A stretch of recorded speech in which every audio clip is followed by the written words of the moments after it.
Hi friends, ഞാനിന്ന് വന്നിരിക്കുന്നത് ആര്യവേപ്പില കൊണ്ട് നമുക്ക് എന്തെല്ലാം ഗുണങ്ങളാണ് ഉള്ളതെന്നാണ്. അപ്പോൾ എൻ്റെ വീഡിയോ സ്കിപ്പ് ചെയ്യാതെ എല്ലാവരും മുഴുവനായിട്ട് തന്നെ കാണുക, എന്നാൽ മാത്രമേ മനസ്സിലാവുകയുള്ളൂ. അപ്പോൾ കുറച്ച് ആര്യവേപ്പിൻ്റെ ഇല, ചിലന്തി ഇല ഒന്നുമില്ലാതെ നല്ലോണം വൃത്തിയാക്കി എടുത്ത ഇലയാണ്. അപ്പോൾ അത് നമുക്ക് ഇതേപോലെ ഒന്ന് ഊരിയെടുത്തതിന് ശേഷം ഒന്ന് മിക്സിക്കകത്ത് അരച്ച് നല്ലോണം അരച്ചെടുക്കുക. അപ്പം ഇത് ഞാനൊരു എണ്ണയാണ് ഉണ്ടാക്കുന്നത്. ചൊറി, ചിരങ്ങ്, ചൊറിഞ്ഞു പൊട്ടൽ അങ്ങനെയൊക്കെയുള്ള ഭാഗത്ത് നമുക്കൊന്ന് തൊട്ട് കൊടുത്താൽ മാത്രം മതി. അപ്പോൾ ഇത് കുറച്ച് വെള്ളം ഒഴിച്ചിട്ട് നമുക്ക് മിക്സിക്കകത്തൊന്ന് അരച്ചെടുക്കാം. ഏകദേശം ഒരു 2 പിടിയോളം ഇലയുണ്ടത്. അപ്പോൾ ഇതേപോലെ ഒന്ന് അരച്ചെടുക്കുക. അപ്പോൾ ഇത് നല്ലൊരു എഫക്റ്റീവായ സാധനം തന്നെയാണ് ഈ ആര്യവേപ്പിൻ്റെ ഇല. അപ്പം നമുക്ക് അടുപ്പത്തൊരു പാത്രം വെച്ചിട്ട്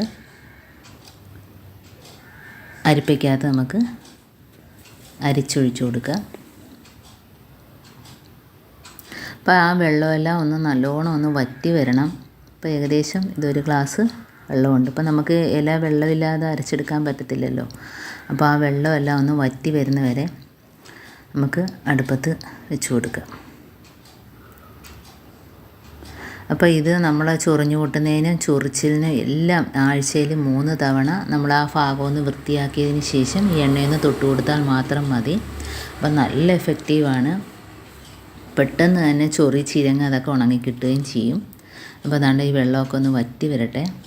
അപ്പോൾ അതിനകത്തോട്ട് ഞാൻ 1 ടീസ്പൂൺ അളവിൽ മഞ്ഞൾപ്പൊടി ഇട്ട് കൊടുക്കുകയാണ്. അപ്പം മഞ്ഞൾപ്പൊടിയും ആര്യവേപ്പിലയും കൂടെ ചേരുമ്പോൾ അണുക്കളെല്ലാം നശിപ്പിക്കുകയും ചെയ്യും. നല്ലൊരു മരുന്നാണിത്. ഇനി നമുക്ക് ഇതിനകത്തോട്ട് എണ്ണയാണ് ഒഴിച്ചു കൊടുക്കേണ്ടത്. അപ്പോൾ എന്തുമാത്രം അതിൻ്റെ നീരുണ്ടോ അതനുസരിച്ച് എണ്ണ ഒഴിച്ചു കൊടുത്താൽ മതി. ഇതിപ്പം ഞാൻ 1 ടേബിൾ സ്പൂൺ അളവിൽ വെളിച്ചെണ്ണ ഒഴിച്ചു കൊടുക്കുകയാണ്. അപ്പോൾ അതാണ്ട് ഒരുപാട് വറ്റി വന്നിട്ടുണ്ട് വെള്ളമൊക്കെ. ഇനി നമുക്ക് എണ്ണയും കൂടെ ഒഴിച്ചു കൊടുത്തിട്ട് ഒന്നുകൂടെ അതൊന്ന് തിക്കായി വരും.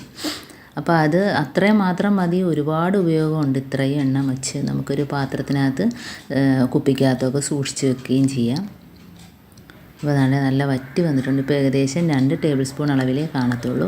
അപ്പോൾ ഇത്രയും മാത്രം മതി. ഒരുപാട് തവണ ഇത് ഉപയോഗിക്കാൻ പറ്റും. ഇത്രയും മതി. പെട്ടെന്ന് തന്നെ ചൊറി, ചിരങ്ങ് അതെല്ലാം ഉണങ്ങി കിട്ടുകയും ചെയ്യും. അപ്പോൾ ഇത് ഇതേപോലെ തന്നെ നമുക്ക് ബൗളിനകത്തോ കുപ്പിക്കകത്തൊക്കെ സൂക്ഷിച്ച് വെക്കുകയും ചെയ്യാം. അപ്പോൾ നല്ലൊരു എഫക്റ്റീവാണ്. എല്ലാവരും ഇതിങ്ങനെ ഒന്ന് ചെയ്ത് നോക്കുക. അപ്പം ആര്യവേപ്പില വെച്ച് ഒരുപാട് നമുക്ക് ഗുണങ്ങളുള്ള കാര്യങ്ങളാണ്. അപ്പം താണ്ടെ ഞാൻ അടുത്തത് കാണിക്കുകയാണ്. അപ്പോൾ ഇതിപ്പം നമുക്ക് ചൊറി, ചിരങ്ങിനൊക്കെ നല്ലതാണ്. ഇനി അടുത്തതാണ്ട് കുറച്ച് ആര്യവേപ്പില മിക്സിക്കകത്തിട്ട് കുറച്ച് വെള്ളം ഒഴിച്ചിട്ട് ഒന്ന് അരച്ചെടുത്താൽ നമുക്ക് ഇതുപോലെ അരിച്ചെടുത്ത് നമുക്ക് കുപ്പിക്കകത്ത് ഫ്രിഡ്ജിൽ സൂക്ഷിക്കാം. അപ്പോൾ ആവശ്യത്തിന് നമുക്ക് തലയൊക്കെ ഒന്ന് കഴുകണമെങ്കിലും പേൻ്റെ ശല്യം, താരൻ്റെ ശല്യം, അപ്പം തലയിൽ നീരിറക്കം, അപ്പോൾ ഇങ്ങനെയൊക്കെ ഉള്ളവർക്ക് ഇതൊന്ന് തലയൊന്ന് കുളിക്കുന്നതിന് മുമ്പായിട്ട് തലയിലൊന്ന് തേച്ച് പിടിപ്പിക്കുന്നത് നല്ലതാണ്. അതുപോലെ മുടി വളരാനും ഏറ്റവും നല്ലൊരു മരുന്നാണിത്. അപ്പോൾ ഇത് ഇതേപോലെ തന്നെ എത്ര നാൾ വേണേലും നമുക്ക് കുപ്പിക്കകത്ത് ഒഴിച്ച് വെച്ചാൽ അങ്ങനെ തന്നെ സൂക്ഷിക്കാം. അപ്പോൾ മുടി വളരുന്നതിനും എല്ലാത്തിനും നല്ല ഒരു മരുന്ന് തന്നെയാണ്. അപ്പോൾ ഞാനിനി നമുക്കതേപോലെ ഇതിനകത്ത് കുറച്ച് ബേക്കിംഗ് പൗഡർ, നാരങ്ങ നീര്, അതേപോലെ തന്നെ ഉപ്പ് പൊടിയൊക്കെ ഇട്ടിട്ട് ഡൈനിങ് ടേബിളിൻ്റെ പുറവും ടീപ്പോ അതുപോലെ ഗ്യാസ് സ്റ്റോപ്പൊക്കെ ഒന്ന് തുടച്ചെടുത്താൽ ഈച്ച, പല്ലി, പ്രാണി, പാറ്റ, ഉറുമ്പ് ഇങ്ങനെയുള്ള ഒരു ശല്യവും, അതേപോലെ കൊതുക് ഒരു ശല്യവും ഉണ്ടാകത്തില്ല. അപ്പോൾ അതാണ്ട് ഇതേപോലെ കുപ്പിക്കകത്താക്കി വെച്ച് അപ്പോൾ ഇത് ഞാൻ ഇതേപോലെ ഫ്രിഡ്ജിൽ സൂക്ഷിക്കുകയാണ്. അപ്പോൾ അതാണ്ട് നമുക്ക് ആവശ്യത്തിന് ഇതേപോലെ ഡൈനിങ് ടേബിളൊക്കെ ഒന്ന് തുടയ്ക്കണമെങ്കിൽ ഇതേപോലെ നമുക്ക് കുറച്ചെടുക്കാം. അപ്പോൾ ഒരു ബൗളിനകത്തോട്ട് ഞാനിപ്പോൾ കുറച്ച് മാത്രമേ എടുക്കുന്നുള്ളൂ. 1 ടീസ്പൂൺ അളവിൽ ബേക്കിംഗ് സോഡ, എന്നിട്ട് നമുക്കൊരു പകുതി നാരങ്ങ. അപ്പോൾ നാരങ്ങ ഇല്ല എങ്കിൽ വിനാഗിരി വേണേലും ഒഴിക്കാം. അപ്പോൾ വിനാഗിരി ഒഴിക്കുന്നതിനേക്കാളും നാരങ്ങയ്ക്ക് നല്ലൊരു മണമാണിത്. ഈ സൊല്യൂഷൻ ഉണ്ടാക്കുമ്പോഴത്തേനും നല്ലൊരു മണമാണ്. അപ്പോൾ എന്താണ്ട് നല്ല പതഞ്ഞ് വന്നിട്ടുണ്ട്. ഇനി നമുക്ക് അതിനകത്തോട്ട് ഈ ആര്യവേപ്പിൻ്റെ നീരൊഴിച്ച് കൊടുക്കാം. അപ്പോൾ ആര്യവേപ്പിൻ്റെ നീരും കൂടെ അതിനകത്ത് ഒഴിച്ച് കൊടുത്തതിന് ശേഷം നമുക്ക് കുറച്ച് ഉപ്പ് പൊടിയും കൂടി ഇട്ട് കൊടുക്കാം. അപ്പോൾ 1 ടീസ്പൂൺ അളവിൽ ഉപ്പ് പൊടിയും കൂടി ഇട്ട് കൊടുക്കാം. അപ്പോൾ ഇത് എല്ലാം കൂടെ ആകുമ്പോഴത്തേന് നമുക്ക് ഈച്ച, പ്രാണി, പല്ലി ഒന്നും തന്നെ ഈ ഭാഗത്തോട്ടേ വരത്തില്ല. അതേപോലെ നല്ലൊരു മണമായിരിക്കും അടുക്കളയ്ക്കൊക്കെ. അപ്പോൾ ഇതേപോലെ നമുക്ക് അതേപോലെ ഫ്ലോർ നമ്മുടെ ഈ റൂമിൻ്റെയും അതേപോലെ ഹാള് അങ്ങനെയൊക്കെ ഉള്ള സ്ഥലത്ത് നമ്മൾ തുടയ്ക്കാൻ നേരം ഇതിച്ചിരി ഒഴിച്ചു കൊടുത്താൽ നല്ല വെട്ടിത്തിളങ്ങും. നിങ്ങളത് ചെയ്ത് തന്നെ നോക്കുമ്പോഴേ അറിയാൻ പറ്റത്തുള്ളൂ. അതേപോലെ ദാണ്ട് ഇപ്പോൾ ഗ്യാസ് സ്റ്റോപ്പൊക്കെ ഞാനൊന്ന് തുടച്ച് കാണിച്ചു തരാം. അതിൻ്റെ ആ ഭാഗമൊക്കെ നല്ല ഒന്ന് തേച്ച് കൊടുത്താൽ മാത്രം മതി, പെട്ടെന്ന് തന്നെ ഉണ്ട് തിളങ്ങി കിട്ടും. നല്ല വൃത്തിയായിട്ട് കണ്ട പുതിയതുപോലെ തന്നെ ആക്കി കിട്ടും. നല്ല ഇതാണ്. അപ്പോൾ ആ ഭാഗമൊക്കെ അതിൻ്റെ ആ ഗ്യാസിൻ്റെ ആ കാൽഭാഗം, സ്റ്റാൻഡ് എല്ലാം ഇതേപോലെ ഒന്ന് തേച്ച് കൊടുക്കുക. അപ്പം വളരെ നല്ല എഫക്റ്റീവാണ് ഈ ആര്യവേപ്പിൻ്റെ ഇല. അതാണ്ട് നല്ല വെട്ടി തിളങ്ങിക്കിട്ടുണ്ട്. അപ്പോൾ ബർണറൊക്കെ വൃത്തിയാക്കുന്ന വീഡിയോ ഞാൻ പിന്നീട് കാണിക്കാം. അതാണ്ട് നല്ല രീതിയിൽ തന്നെ കിട്ടിയിട്ടുണ്ട്. വേണ്ട പുതിയതുപോലെ തന്നെ തിളങ്ങുന്നുണ്ട്. അതിന് നമുക്ക് സ്റ്റാൻഡൊക്കെ വെച്ച് കൊടുക്കാം.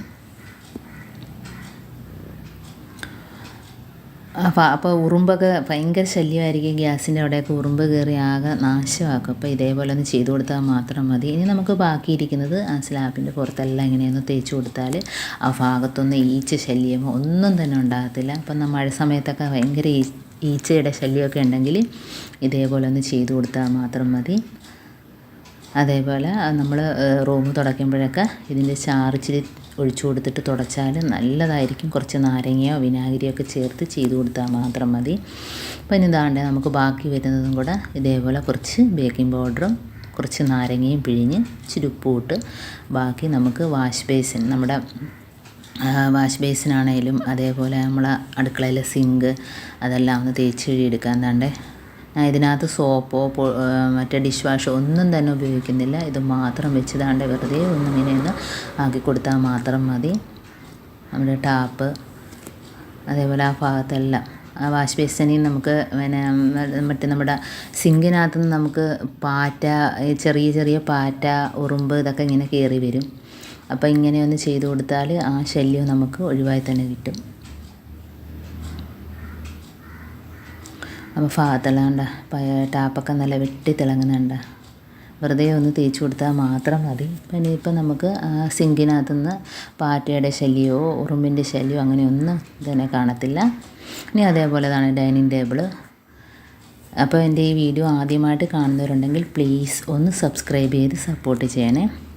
അതേപോലെ നമുക്ക് ടീപ്പോയും തുടച്ചെടുക്കാം. അപ്പം അടുത്ത വീഡിയോ ആയിട്ട് വീണ്ടും കാണാം. Thanks for watching.